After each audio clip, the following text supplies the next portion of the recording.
خفتگان خواب۔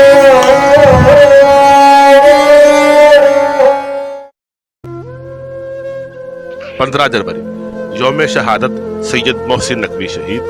آواز و پیشکش پیرزادہ ایس ایکانسوی۔ تمام حمد ہے اس خالق ازل کے لیے، سکون جھیل کو دیتا ہے جو کنول کے لیے۔ میں ان کے نام سے کرتا ہوں ابتدائے کلام، وہ جن کے نام فرشتوں نے بھی سنبھل کے لیے۔ دلوں کو چھو لینے والی شاعری کے خالق، کیفیتوں کے شاعر محسن نقوی 5 مئی 1947 کو ڈیرہ غازی خان میں پیدا ہوئے۔ ان کا اصل نام غلام عباس تھا، جبکہ اپنے تخلص محسن نقوی کے نام سے معروف ہوئے۔ درد، رومان اور حسین احساسات کو الفاظ کی خوبصورت مالا میں پرونے کا سلیقہ ان کا خاصہ تھا۔ ہوا کا لمس جو اپنے کواڑ کھولتا ہے تو دیر تک میرے گھر کا سکوت بولتا ہے۔ ہم ایسے خاک نشی کیا لبھا سکیں گے اسے، وہ اپنا عکس بھی میزان زر میں تولتا ہے۔ محسن کی شعری عظمت کا اعتراف ان کے تمام معاصر اہلیان ادب نے کیا ہے، لیکن ان کے ساتھ زیادتی یہ ہوئی کہ روشنی کے دشمنوں نے ان کے علم و ہنر کو تعصب کی عینک سے دیکھا۔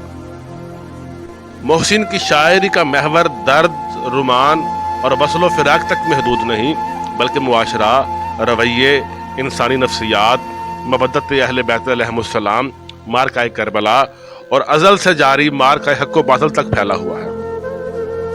غم حسین میں ایک اشک کی ضرورت ہے، پھر اپنی آنکھ کو کوثر کا جام کہنا ہے۔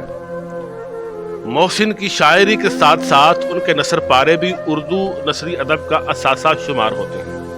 معروف گلوکار غلام علی خان صاحب کی گائی ہوئی محسن نقوی کی مشہور زمانہ غزل یہ دل یہ پاگل دل میرا کیوں بجھ گیا آوارگی سے شروع ہونے والی ان کی شہرت اور مقبولیت میں ہر گزرتے دن کے ساتھ خدا نے وہ اضافہ اور دوام بخشا کہ محسن کے اس شعر کی قبولیت معلوم ہوتی ہے۔ عمر اتنی تو عطا کر میرے فن کو خالق، میرا دشمن میرے مرنے کی خبر کو ترسے۔ ان کی تصانیف میں طلوع اشک، برگ صحرا، عذاب دید، خیمہ جاں، موج ادراک، فرات فکر، بندے کبا، رخت شب، ریزہ حرف اور حق ایلیا شامل ہیں۔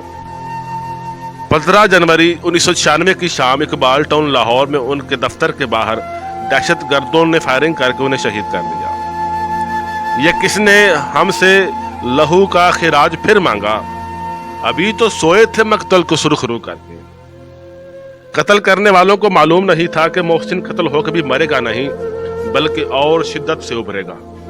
دعا ہے کہ کریم اللہ شہید کی درجات بلند فرمائے اور ان کے قاتلوں کو نیست و نابود کرے۔ الہی آمین یا رب العالمین۔ مطمئن ہوں کہ مجھے یاد رکھے گی دنیا، جب بھی اس شہر کی تاریخ وفا لکھے گی۔